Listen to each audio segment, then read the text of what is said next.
Hello બાળકો, કેમ છો? આજે આપણે ધોરણ 9નો જે સ્વાધ્યાય 1.2 એનો દાખલા નંબર 2 છે શીખવાના છીએ. તો હવે એની અંદર કહે છે કે શું દરેક ધન પૂર્ણાંકનું વર્ગમૂળ અસમય સંખ્યા છે? જો ના, તો એવી એક સંખ્યાનું ઉદાહરણ આપો જેનું વર્ગમૂળ સમય સંખ્યા હોય. હવે જોયું કે ભાઈ અહીંયા સમય અને અસમયનો પહેલાં તો કોન્સેપ્ટ ક્લિયર કરીએ કે જે સંખ્યાનું વર્ગમૂળ નીકળી જાય એને આપણે સમય સંખ્યા તરીકે ઓળખીએ છીએ અને જે સંખ્યાનું વર્ગમૂળ ન નીકળે એને આપણે અસમય સંખ્યા તરીકે ઓળખીએ છીએ.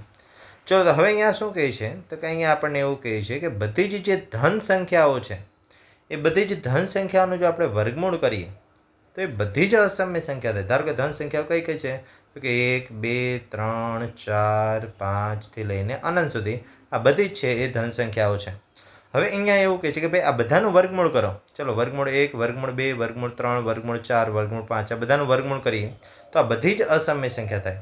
ના, જેનું વર્ગમૂળ નીકળી જશે સમય થઈ જશે, કારણ કે જે વર્ગમૂળ 1 છે એનું વર્ગમૂળ નીકળી જાય એટલે કેટલા થઈ જશે 1, એટલે એ સમય થઈ ગઈ.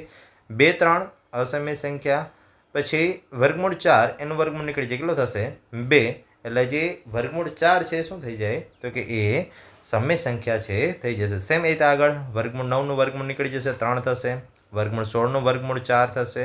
સેમ રીતે આગળ ઘણી બધી સંખ્યાઓના વર્ગમૂળ નીકળશે, પણ આપણે અહીંયા એક જ ઉદાહરણ આપવાનું છે એટલે આપણે એક ઉદાહરણ આપીને જવાબ છે એ પૂરો કરીએ. ચાલો, તો હવે જવાબમાં લખીએ ઉકેલ.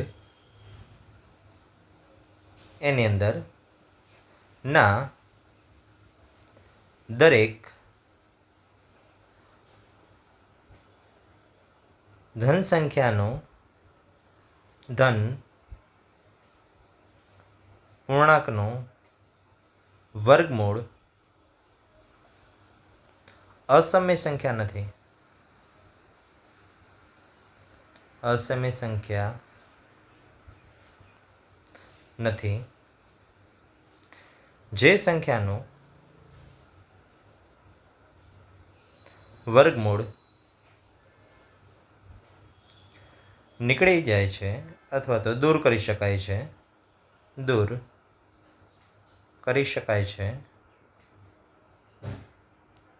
તેવી સંખ્યા સમય સંખ્યા છે.